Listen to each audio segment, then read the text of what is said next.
সুপ্রিয় শিক্ষার্থীবৃন্দ, সকলকে অনলাইন ক্লাস পিরোজপুরের পক্ষ থেকে স্বাগত।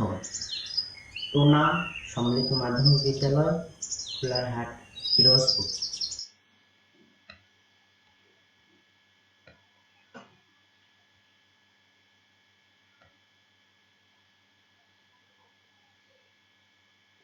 সুপ্রিয় শিক্ষার্থীবৃন্দ, অনলাইন ক্লাস পিরোজপুরের পক্ষ থেকে সকলকে শুভেচ্ছা। তোমরা নিশ্চয়ই ভালো আছো, সুস্থ আছো।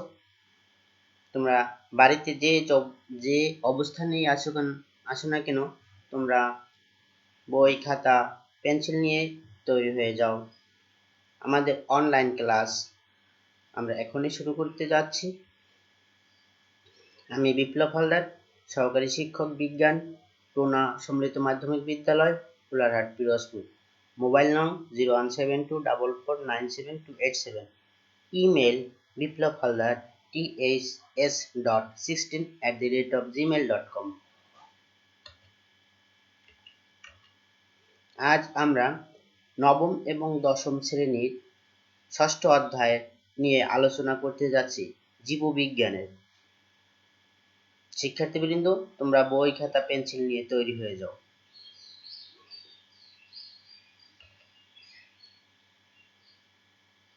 পানি ছাড়া কি গাছ বাঁচতে পারে? না, সঠিক বলেছ, পানি ছাড়া গাছ বাঁচতে পারে না।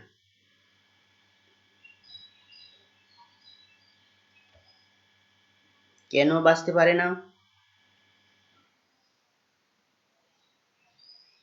হ্যাঁ, উদ্ভিদের খাদ্য তৈরি করতে হলে অবশ্যই পানি দরকার, এজন্যই পানি একান্ত প্রয়োজন। তাহলে আমাদের আজকের আলোচনা উদ্ভিদ ও পানির সম্পর্ক। উদ্ভিদ ও পানির সম্পর্ক ব্যাখ্যা করতে পারবে, উদ্ভিদের শোষণ প্রক্রিয়াগুলো ব্যাখ্যা করতে পারবে। এই অধ্যায় থেকে তোমরা এগুলো শিক্ষণফল অর্জন করতে পারবে। চিত্রটি দেখে বলো, উদ্ভিদে পানির অভাব হলে কি ঘটে? হ্যাঁ, গাছটি শুকিয়ে গিয়েছে বা নেতিয়ে পড়েছে।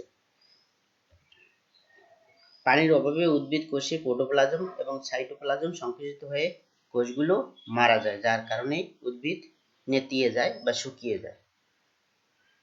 দেখো, উদ্ভিদ মাটি থেকে কিভাবে পানি শোষণ করে সমস্ত উদ্ভিদের অংশে, কাণ্ডে, পাতায় পৌঁছে দেয় এবং অতিরিক্ত পানি আবার বাষ্পাকারে প্রস্বেদন প্রক্রিয়ায় বের করে দেয়।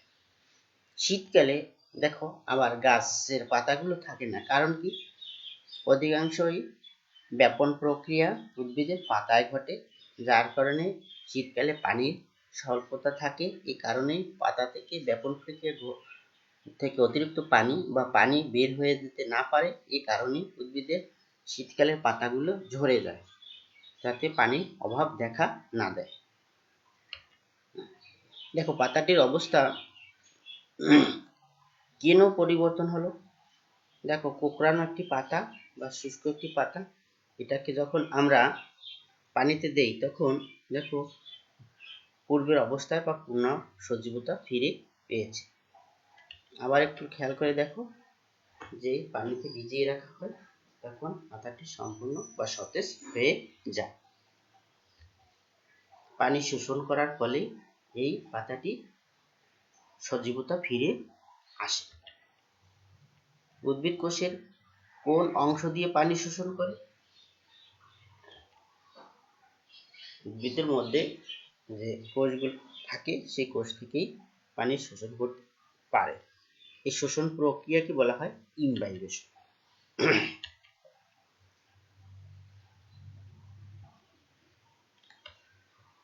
যদি আমরা পটাশিয়াম পারম্যাঙ্গানেট পানির মধ্যে দেই, তাহলে পানির রং কি হয়ে যাবে? Potassium permanganate